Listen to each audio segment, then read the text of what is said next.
look like. Go with our board Here. member and Mr. Segura, and I'm here, and our superintendent, and our and Ms. Schmidt from Assemblyman Alvarez office. Excuse Yes. me. Yeah. So we're calling to order. Do we have anyone who would like to make some public comment?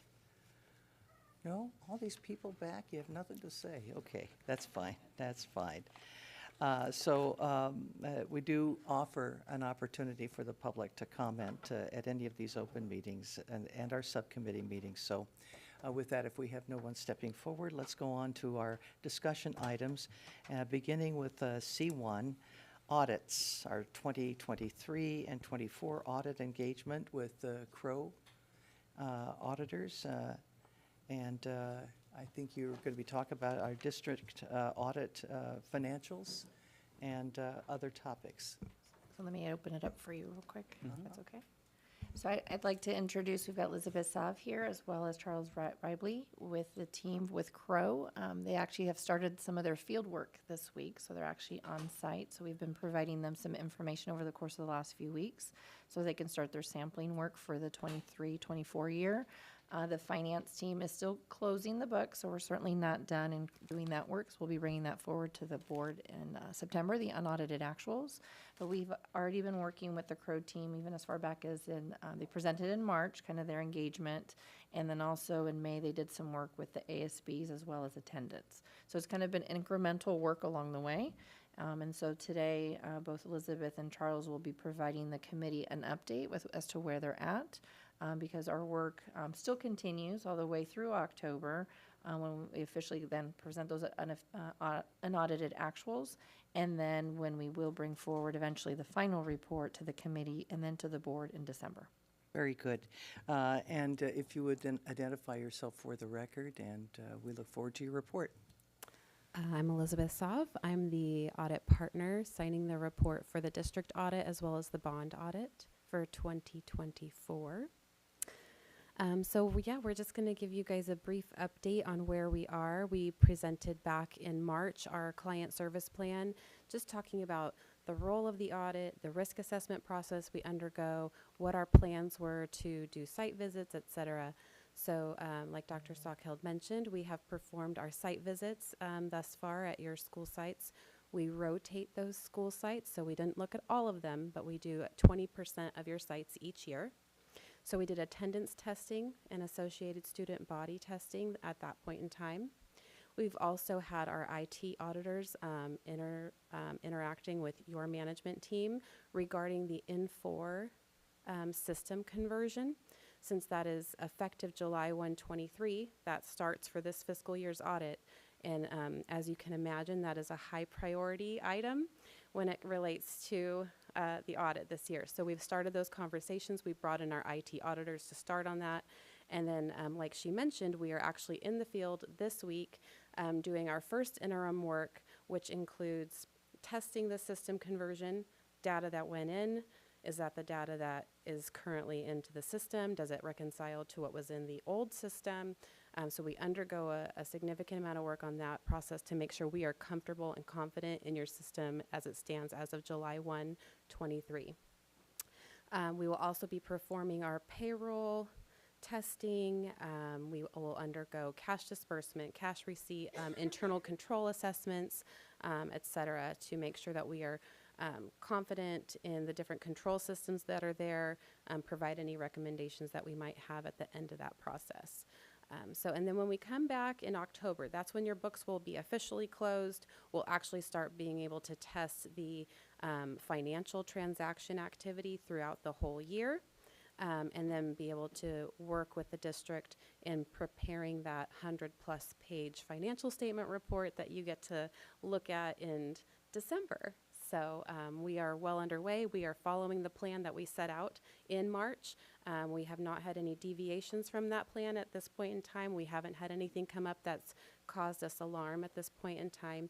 We will be scheduling a meeting with the chair to talk with you one-on-one about fraud risk questions. That's very routine and part of the audit process. We are actually required by professional standards to do that. So just look out for that email coming your way pretty soon. And that's it for the district portion of the audit. Any questions on that before Charles talks about the bond? Any questions? Nope. I just have a Director comment. I'm really excited about the fact they're actually testing, and right on cue, there's the phone, that you're actually testing our implementation of Infor. Yes. I think it's something that we've been working towards for a period of time. And I want to also extend my gratitude to Dr. Sawkill, working with everybody who's been involved on this, Yep. IT, finance, across the board, a number of different departments. And that, in my mind, is the last vestige of us, the needed improvements that we needed to make. So I'm really glad that we're actually in this place. Yes. It's been filled with valleys and hills along the way, but at the end of the day, I think we're in a place where we've been now using it for one full fiscal year, and so to finish that up and then now test it to make sure Yep. that the system is being implemented with fidelity, I think is a welcome development, and I look forward to hearing how that goes. Yeah, of course. Tears and writhing as well, I think, aside from the valleys and the hills. And we are feeling more confident now, Yeah. and beginning to look to the future and, Yeah. and how we might be able to float more bonds and get more accomplished here in the district. So thank you for your guidance. Absolutely. Do appreciate it. Anything else you folks would like to add here? Charles is going to talk about the bond The bond? portion Okay, and just where we are with that. Oh, all right, thank you Just so much. he's not lonely sitting in the chair to talk to No. Well, of course, we were planning on calling you out. Yeah. Go ahead. So for the And your na- record, And your name. yeah, Charles Ribley, Senior Manager with Crow, and as requested through our agreement with the district, kind of a separate management team from the district's audit in conducting the external financial and compliance audits for Propo and Measure DD. And so that's my main role within the scope of our relationship here, is to perform those audits. So, we did talk earlier in the year, as Elizabeth mentioned, about the plan for not just the district, but the bond audits as well, and those requirements that the state has dictated to all districts in the state that have bonds that were approved under Prop 39. And then in addition to those minimum level requirements, as you might already remember, we have these additional procedures that we've been engaged to perform over the activities and balances in both bond measures, bond measure and the Prop O. And so at this stage, we are also conducting our planning process and also executing the testing over Prop O and Measure DD. So that includes, making sample selections of the expenditures that have been made throughout the year, and looking at a sample of those transactions and the supporting documentation that came from outside vendors. We're also looking at, again, in relation to those additional procedures, we're looking out to physically look at those sites to see that the progress that's been noted as being made is being made as it's been described in the supporting documentation. We're looking to make sure that the CBOC is hearing regular updates from management, and that the CBOC is likewise communicating with the public on a regular basis, and that they're meeting on a regular basis. And then more granularly, as we look through the transactions, if we're seeing change orders, we're looking at a sample of those that have been made throughout the year. Change order being, if there was an initial cost estimate and that's increased, looking to make sure that that follows all of the internal district policies and also the public contract code as well, on a sample basis. And then at the end of that process, in the December meeting, or later in the year, we're going to be presenting the results of those audits in separate reports to the CBOC, the Audit Committee, and ultimately the board, and to the other constituency of the public, so making those reports public. And at this point, we've already met with the chair of the CBOC last month to talk about our plan in more detail, make sure that they have an opportunity to outlay any other concerns or areas they want us to focus on. There were no additional procedures that conversation resulted in. And then we will be meeting with the full CBOC on the 21st of this month to communicate the plan and again, lay it all out for them. Again, give an opportunity for them to ask questions. If there's additional, areas of concern that they have at that point, we'll hear those out and incorporate as needed and communicate with you all throughout that process if there's a change. Kind of to summarize, we've got a plan that we've laid out. We're moving along with that plan, and we anticipate no issues. And as we are going forward this week with our testing, we'll be looking at some of that supporting documentation related to both Prop O and Measure DD. So happy to take any questions.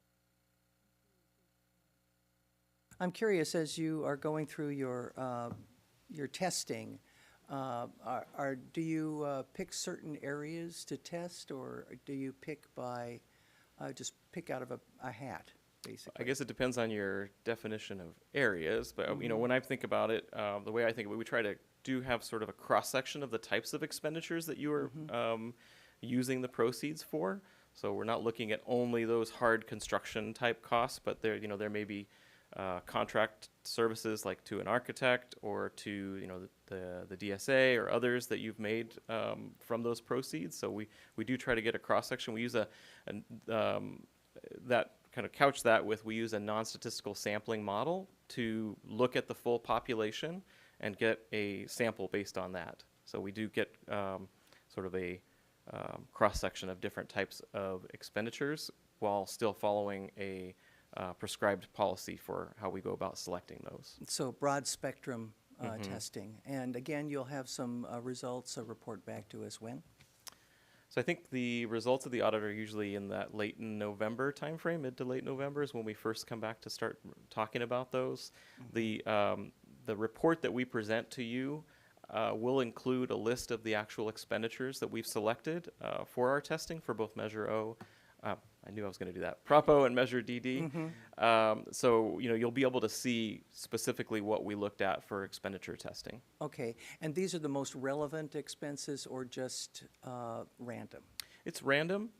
We try to make sure that we've again incorporated large and small types of expenditures, but we try to not have bias in the items that we select. Okay. Open up to other questions or comments? No. I do have a question, and Ms. Quirk, I don't want to put you on the spot here, but he talks about the expenses that that they've been looking at, and have you been participating in that with regard to expenses and the huge amount of money that you're spending and planning to spend on new construction? Yes, because it's a program that I oversee. The day-to-day is with Jason Brust and his team as planning and construction. So they send over their inquiries, we feed them up. This year I think is going to be underwhelming for all of us because you'll see that the heart of our program is really going to go into implementation from a cost burn rate in this fiscal year. So there is a little bit of activity that you'll see in that's what they'll be pulling, but there's only a couple of active bond projects. We have active CFD projects, but that is not a part of the performance audit. Okay. Thank you. We look forward to that report. Thank you so very much. Anything else you folks would like to add? Not from us. We appreciate the opportunity to come and meet with you this afternoon and talk about progress and where our plan is sitting currently. So Okay, well, thank you very much. Look forward to getting those numbers back and see what they mean for all of us here at the district. And thanks so much. Dr. Sawkel, do you have anything you would like to add with regard to this issue? Appreciate their work, and as Dr. Geary mentioned too, on the N4, there's been quite a bit of work, and again, I've got a lot of the management team is here, so it's been definitely a collaborative effort. So and this will be our first reporting cycle out of N4. So I know we've shared during the interims that those were kind of the start, so this will be our first fiscal year audit year on N4. So are you keeping your fingers crossed that it's going to work right? We don't need to make some Been changes? a lot of work here by this team, so yes. Okay, all right, because it's been kind of a rocky start with so many contract changes and everything. It'll be nice to see what Infor is able to accomplish for us, right? Yes. I was just going to add, Laura. yeah, it's been a very long process, and we've been definitely doing our due diligence and working through all the. I mean, when you dealing with such enormous numbers and the system and all the documentation, I think overall we're doing fine, and I appreciate all the team being here for this meeting and all the work that you do, and everybody here in regards to this, to the bond performance and audit and our regular district audit. I just appreciate all that work. So thank you. Thank you for that. And thanks again. We appreciate it. We're going next to the financial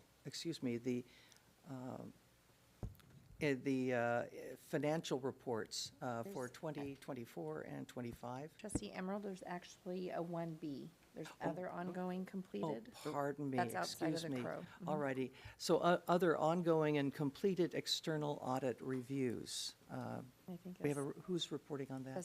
that I will. Okay, great. And so Ceci's pulling this up, so this is an update that we provide the committee on other non-related, although we have it listed on here as well for the audit, for external audit. But we do have a section on program. And so our school nutrition program was recently underwent an administrative review. We received a letter back late in the fall, around I think it was October, indicating that work would commence. And we also have our Director of Nutrition Services here, Eric Spann. He led that work with his team, and then however finance could support any of the financial considerations, because they certainly looked at this from a program standpoint and the financial. And so this report or this review was closed out in last month. As you noted on here, was the exit conference was in 1st of July, where they met with Dr. Aguirre as well as Mr. Spann and Ms. Quirk. And so we have this available here just in terms of what the findings that came about and then the corrective action plans. So again, just if there are any questions, but this was a programmatic review. Okay. And Mr. Spann, would you like to make some comments? No? Are you prepared to make a couple of comments? If on you are, this? we can come to the microphone. Since you're in the room, I don't want to, As well you not know. miss this opportunity, huh? Absolutely. Well, first of all, thank you for inviting me to the meeting. I want to say with the support of finance and Dr. Aguirre and my team, we were able to successfully avoid any financial penalties.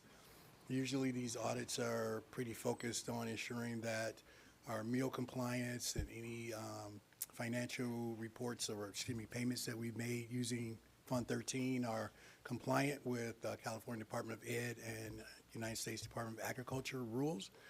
We had very minor findings, if you see from the report. Just some cleanup basically we needed to do with our wellness policy, local school wellness policy, and just ensuring that we go back to reinstituting that. We had one just miscategorization of a application and one issue again on a verification, and then another minor job description that we need to clean up that's kind of labeled as a fund issue because it was found during the fiscal part of the audit. And basically we have a HVAC tech who works directly with nutrition services who has the same job description as all of our HVAC techs because they actually are the same. And so we just had to do cleanup. We're all cleaning that up. I have the report ready to send in. Thank you for your letter, and I think we'll finish that up, and we have 5 years until the next audit. Oh, boy. But you're not going to take that long to, correct these Oh, no, they're already correct. technical. Yeah, Okay. they're already correct. And just so you know, and I'm just putting it on the record here, I'm very much wanting to see some kind of progress from the district-wide to find a way to provide health benefits for our cafeteria workers. And working with our financial people, working with the board, and Dr. Aguirre, I hope that we can come up with some opportunities, create some opportunities, and find the money to be able to pay for it. So I just want to put that on the record, okay? Okay, thank you. You betcha. Anything else you'd like to add? No, I appreciate you all. Wish you all a great day, and Okay, thank you. thanks. All right, very good. Thanks. Going back to Yes, this. go ahead. Oh, I just had a quick question about the Wellness Committee and whether they are going to meet or if there's follow-up on that. If I may? Go ahead. Thank you, Chair Emerald. Member Schmidt, so yes, the short answer is yes. That is where the coordination needs to happen between nutrition services. The wellness committee is actually operated and facilitated by our student support services under Dr. Moore. But it's my understanding that Mr. Span and Ms. Quirk have been coordinating very closely with that department. The wellness policy encapsulates the nutrition services piece, but a lot more. And so this is a portion of that work.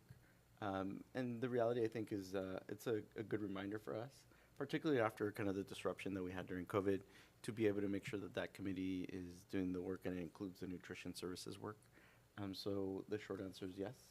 The long answer is we're going to be coordinating and making sure we're having those conversations across disciplines, whether it be nutrition services and student services. Well, it would be nice to get some notices out sometime in the near future of the next meeting, the meeting schedules, so that perhaps more of us can maybe attend and get information as it's coming out. And it'll help to kind of define some steps that we might want to take going forward, yeah?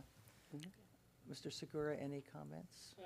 Questions? Okay, that's it for now? Okay, so we'll come back with something on the wellness program here pretty soon, huh?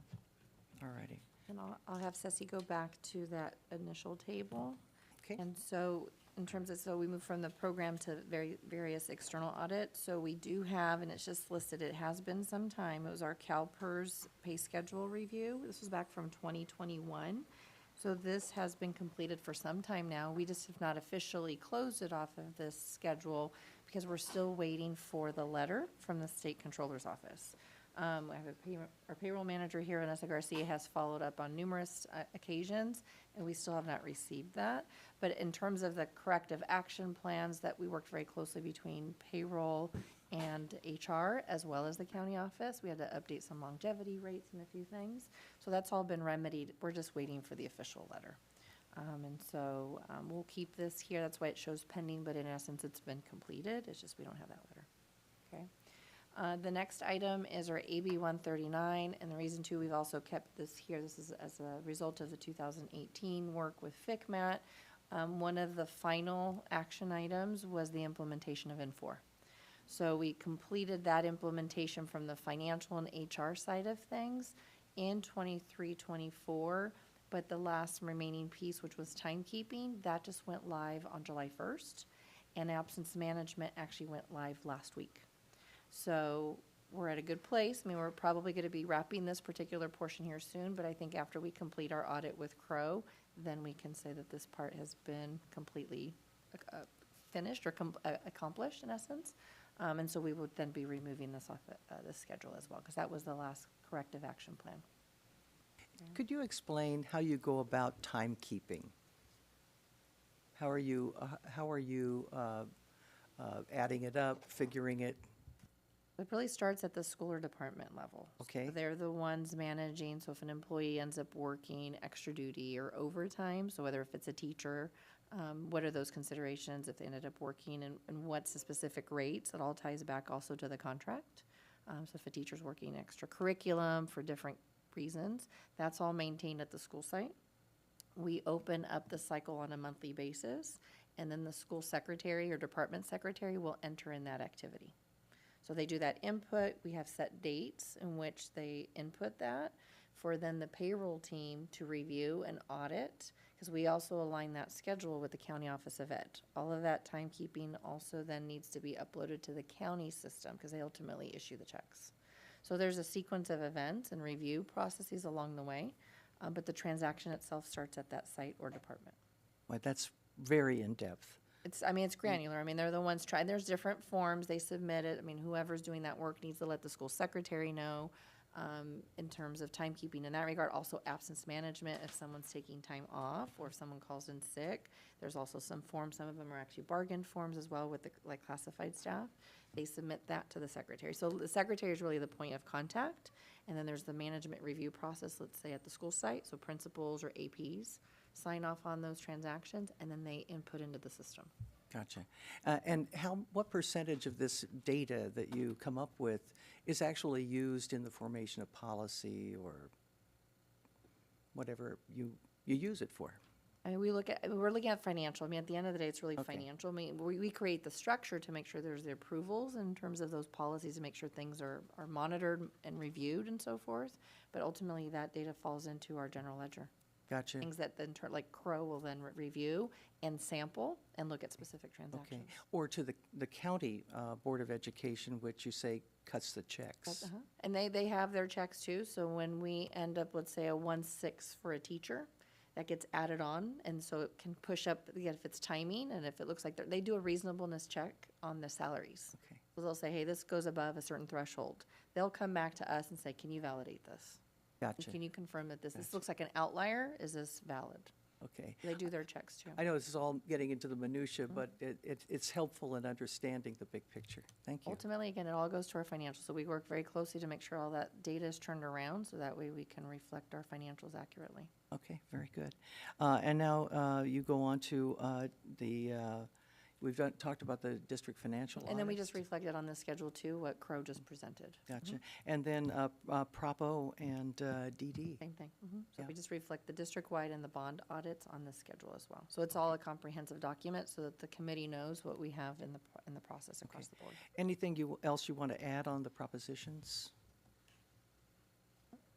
Any other questions? No, just more of a note of information. So, Dr. Saka, would it be fair to say that once we go through this cycle, we're going to be able to say, basically state on this document that the AB 139 extraordinary audit will be closed out? Is that a fair observation? Yes, I would say once the Crow team submits their final audit report, then however that comes out of that, because they're doing such a thorough review of our Infor conversion, as they mentioned, then yes, I would say at that point, because we would have implemented all of the modules that we needed to get off of True Course. This was our last piece. The absence management and timekeeping that we just did this past month was our last phase. We are no longer on True Course. So No transactions are being processed in True Course. Okay. Okay.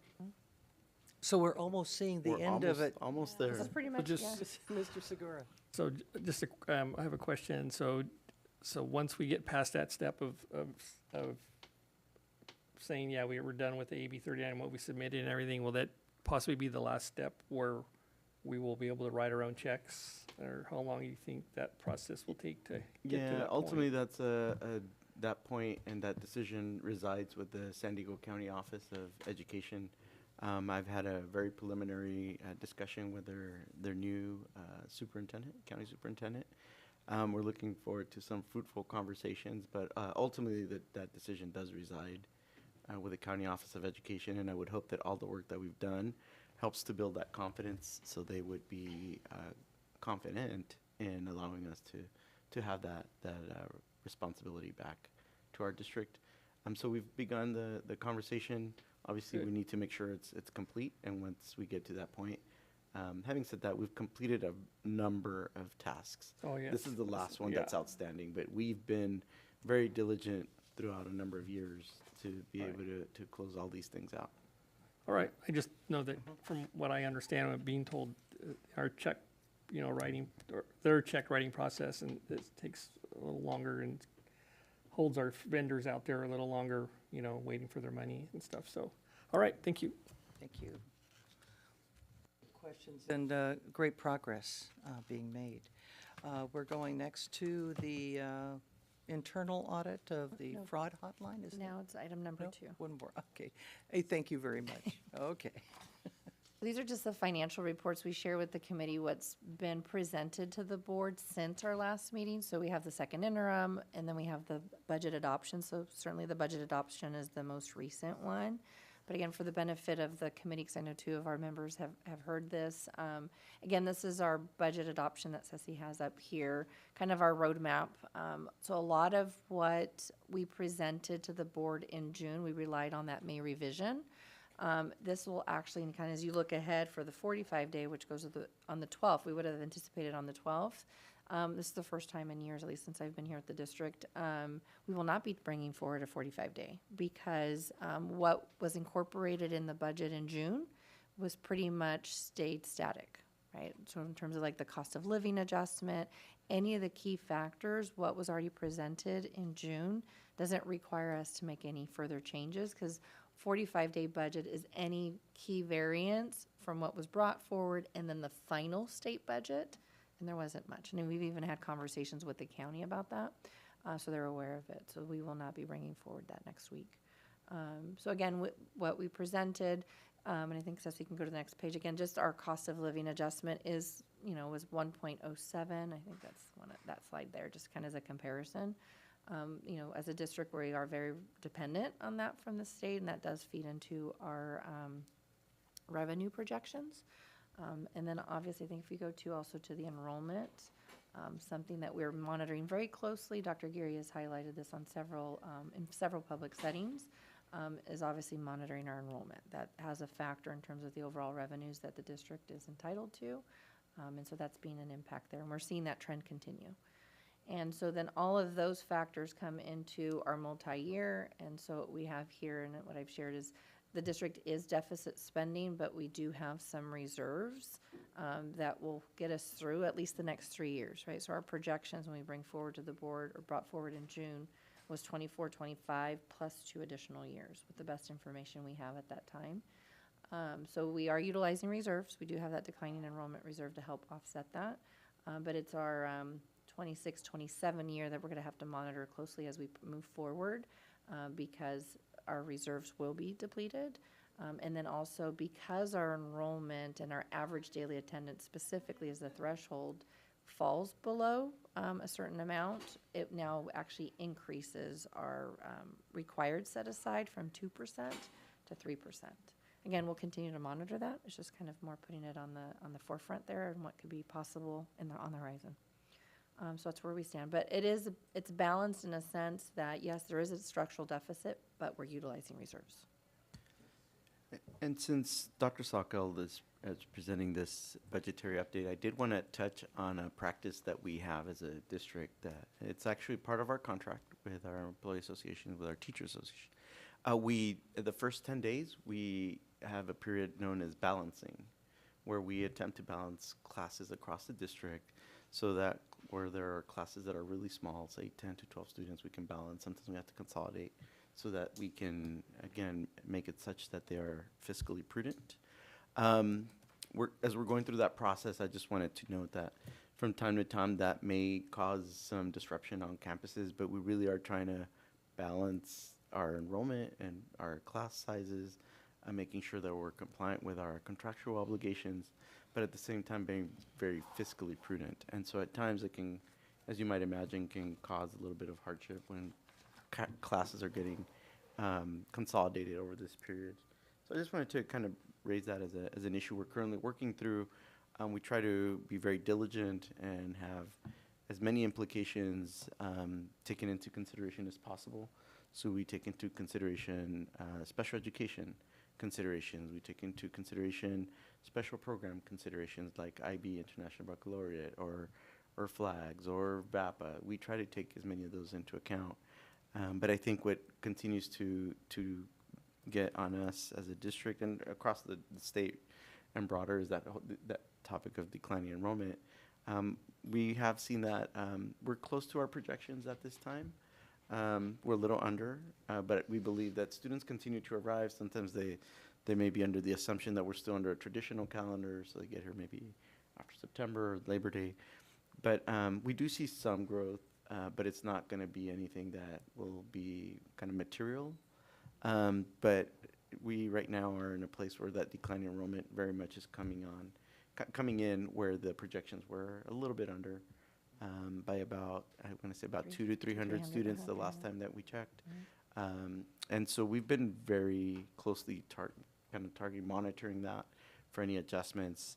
And again, I'm familiar with some requests that come in. Another area that we receive a number of feedback is around transportation. Again, just a brief reminder that the state does not provide funding specific to home-to-school transportation. So our first priority is to fund transportation related to special education because that is federally mandated. At the local level, while there's a constant ask for additional transportation, that is something that we try to accommodate to a degree, but we also are very mindful not to make commitments beyond what we can responsibly and kind of fiscally responsibly provide for. So again, a lot of considerations as we work on the budget, but I think that the team, the executive team here in our district really is mindful of all the different considerations that we have to balance across the board. So just wanted to make a note because this is part of the budget presentation. And then That's Dr. it. Saka. And that's it regarding just kind of an update as to where we're at. Okay. So now we go to internal audit. Correct? Correct. And Thank you. on this matter, I will ask our general counsel, Ms. Carbucha, to present the item. Thank you. Ms. Carbucha. Hello, it's good to see you guys. So I wanted to first just give a little bit of a background and an update. I think right before the last meeting, we did, through Dr. Aguirre, made a request that internal audit was delegated to working with Legal Services Division, and so has been reporting directly to me, which is why you will see me and Bob more. Bob's always been here, so that division as a whole is coming through, and it's very common practice when there is an internal audit division for them to report to legal, because a lot of the decisions that they're making raise questions of legality.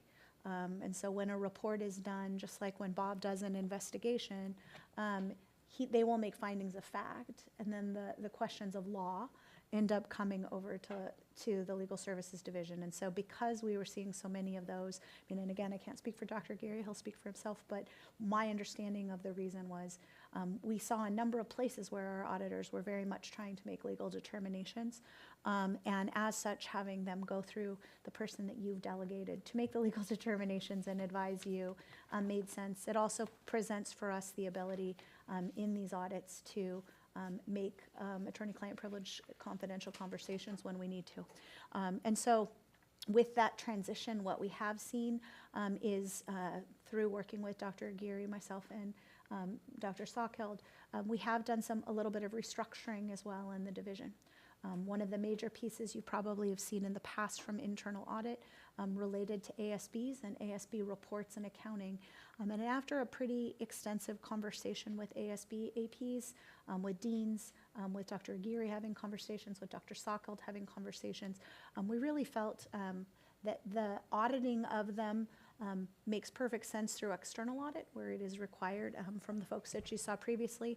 They consistently have not found any findings or large-scale material issues. And what we really wanted to provide to our ASBs, both at the middle school and the high school level, was support.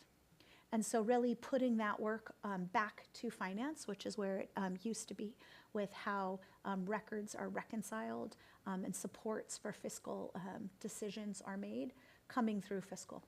And so that is a large piece of what used to be in internal audit. And when you approved the budget on July 1st, when our board, since Lisa, you don't have to approve that, but when the board approved the July 1st budget, we did change the staffing considerations in internal audit in recognition of where we are. One, you made a big, as you said, Mr. Segura, whether we can write our own checks.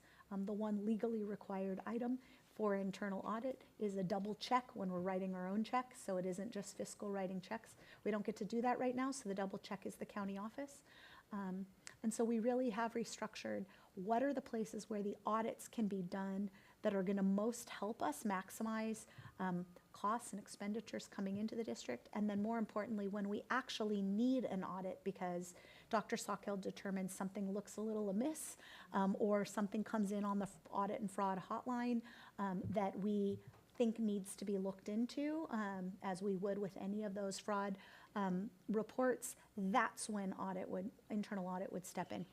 So that really is just kind of the summary of where we are right now with that work.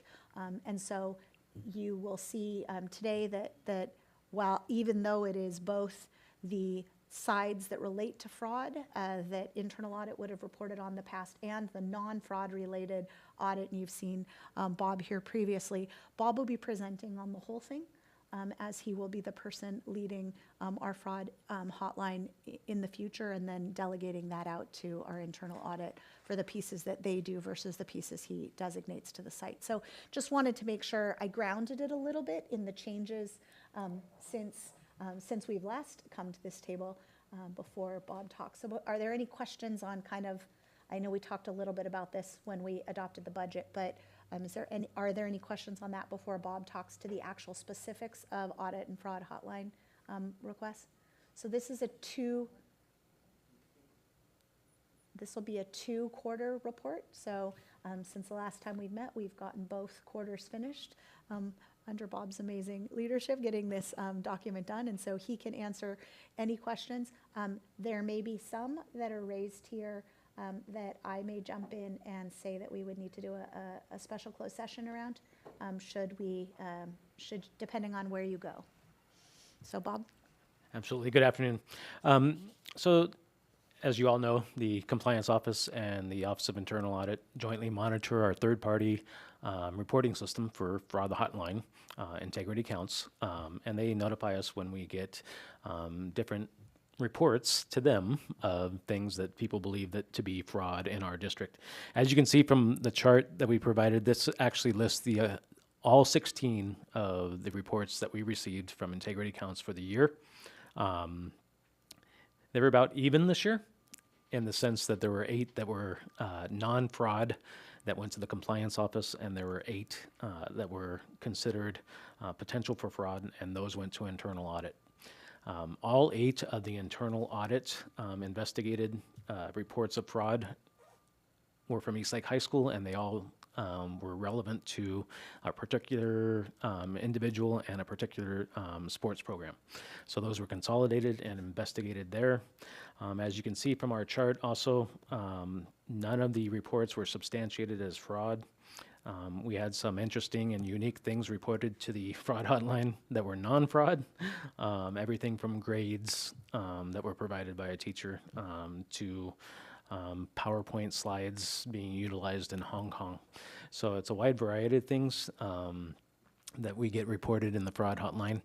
But again, all of these cases, as you can see, have been closed. None of them were substantiated as fraud. And I'm happy to answer any specific questions about any of the cases to the extent that I can. And these are self-reported by people at those schools?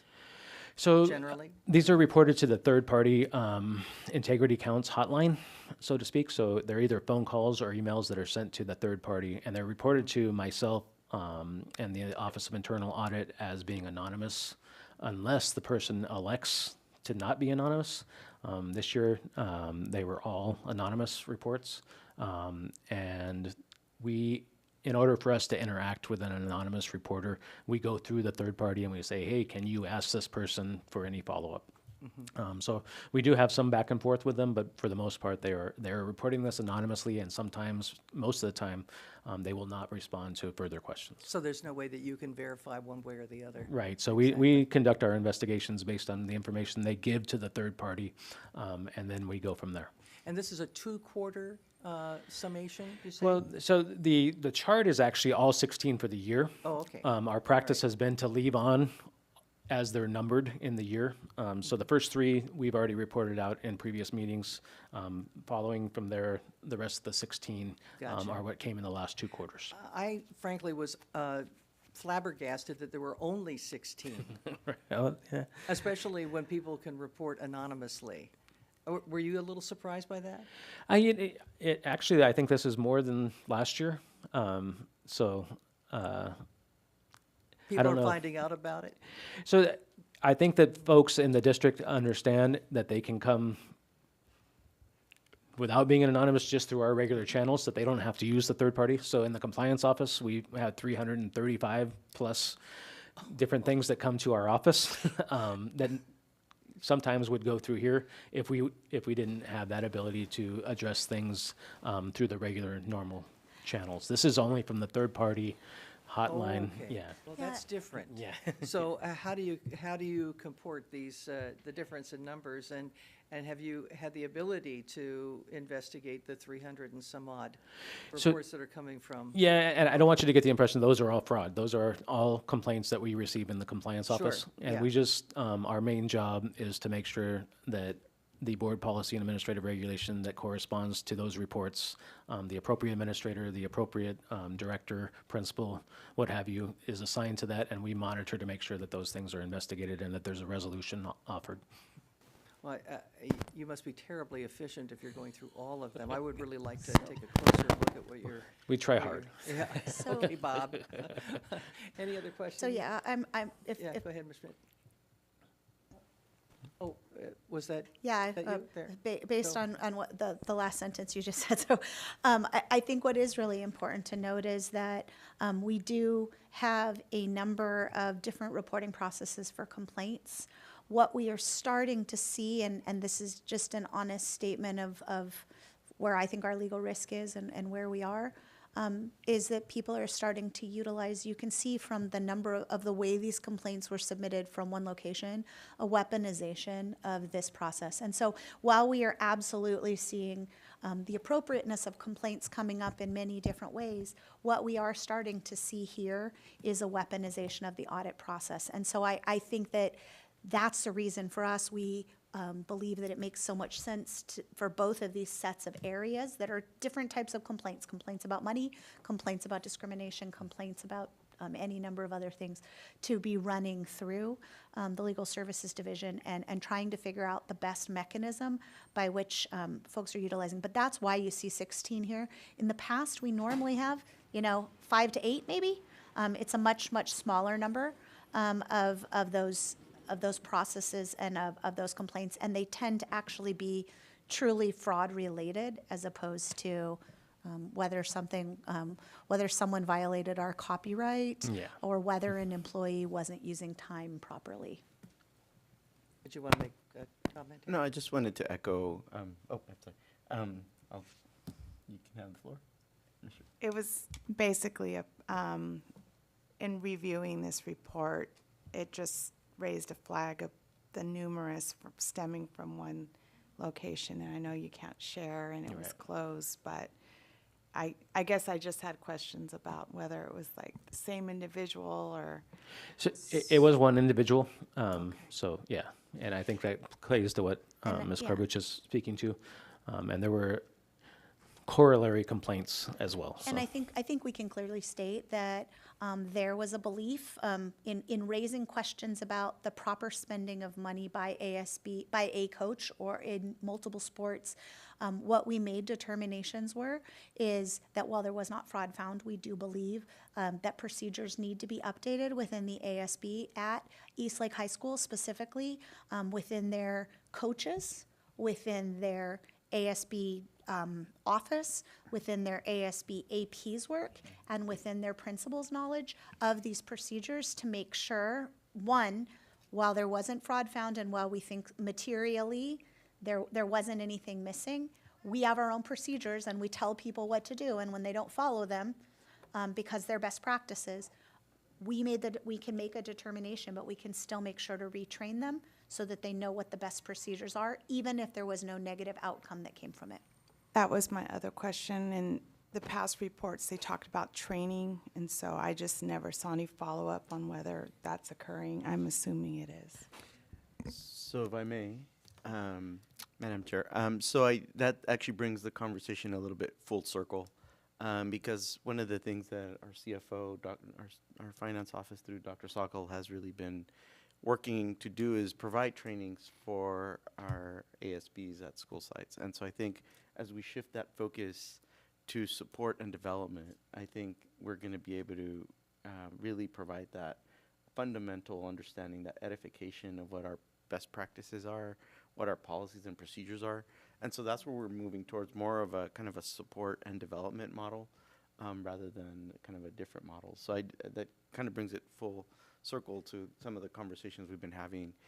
Because you think about it, at school site, most of the staff that works to support our students through, whether it's athletics or VAPA or any of the activities through ASB, they're educators. They're here to be teachers and support staff and administrators. They're not necessarily here to be accountants and fiscal staff. And so how do we then provide that with a complementary understanding of how do you make sure you're following the rules and being compliant at the same time, making sure that we're providing that service to students. And so there's a balance that can be had there, and that's more the model that we're working towards. So I think your question really aligns nicely with some of the work that's been going on and some of the kind of refocusing that's been happening. So thank you for that question. And when there's some accountability or a perceived measure of accountability, people aren't going to be so prone to just write down a lie and throw it in a box. So it's a good thing that this is set up the way it is, I think, because it would encourage people who have genuine complaints to come forward, and those who might abuse the system perhaps to think twice about it. Well, and I mean, I really do want to assume that even when you utilize multiple procedures, people think there's a problem and they're bringing it to try to get it fixed, right? And so while they may try 5 different pathways to do it, I think that we need to provide that avenue, and we need to make sure that they have the opportunity. And that's why the training's so important, is because if you don't follow a procedure, while nothing went missing or nothing was gone, it's harder to explain to a parent why something happened. And so parents are concerned about, well, what's my child raising money for? What are they supposed to be working on? Or what did I get from selling candy bars, right? And while that seems very small in our bigger picture of what happens if $5 is missing or where did it get documented, from a parent's perspective, they need to have these avenues. And I think the more we can make sure that through Dr. Sokkeld's area, that the training's there, through the bigger picture of external audit, we can show materially, here's where we are. It addresses it on those multiple levels, because a lot of the findings very commonly in the external audit or internal audits that used to be there was from our division that would say, these students didn't properly record in the minutes who was there or what they did. And we're talking about kids, literally kids. And we're making findings against our students in a business-related class. And so how do we make sure instead, just like we do with every other thing with kids, it's not about punitive nature, it's about support and training. And so I think that's why it's so important, because these are the questions parents ask us on a daily. And how we resolve it matters. Well said. Thank you very much. Appreciate that. Any other comments on this issue? Bob, keep up the good work. Thank you. Thank you. And it's great to have some place people can go that they can rely upon to get action on legitimate concerns. So thanks for setting this program up. I think it's great. Now we go to our calendar of our next meetings, and do we vote on this at all? No? This is just- But if you take a look, are there any issues with these dates? August, yeah, that's today, August 5th, and then on, yes. My issue is I won't be here on December 9th. What? I'm done in November. He's done. This is the downside of term. This is the downside of term limits. That's true. Well, we won't hold it against you, and maybe we'll have somebody sitting in your seat to warm it. All righty. But everybody is aware of these dates. We don't have a problem. Ms. Dr. Salkeld? Sorry, if I may, there is probably a date on that December 9th. That's actually the day that it's going to the board, so we probably need to meet the week before. Oh. I want to say it's either December 2nd or 3rd. And you'll still be gone. Yeah. So yeah, I was gonna say either way. Either way, yeah. So I noticed that on there. So we will make that adjustment for December, because that's the Okay. actual board meeting day. You can Okay. 1099 me, though, if you need me for another meeting. Thank you for your service. Okay. And then the timelines here for the district. A number of dates for deadlines for various reports and programs, and anything you'd like to add with regard to that? So this one we bring to the committee annually at the start of a new fiscal year, just to have, so you have the roadmap in essence for all the key financial deliverables that we bring forward to the board. Okay. That way you have that. Do we have to vote on this, or it's just general information? general here? information. Okay. And we see that the November meeting, do we have a date on that so we know whether or not Mr. Segura will be here? For the November? That's tongue-in-cheek. Oh, okay. Yeah, we would like to get him. Okay, as long as we all understand that and put this on the refrigerator with a magnet, right? So we don't forget. Dr. Aguirre, do you have any comment? I was concurring. Oh, okay, that's a good The thing. fridge is a good place to put it. Yeah, okay.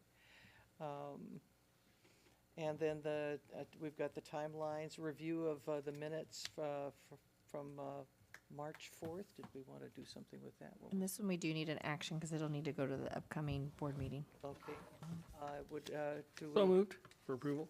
okay, a second? Yeah, okay, and those in favor, please say aye. Aye. Aye, it's unanimous. And any committee member comments? Not for me. Nope. No recap of recommendations from the committee to the Board of Trustees? No, we don't have that. It looks as though we have run out of our docket, and we are adjourned for this meeting. We'll see you back here month after next. Thank you, everybody.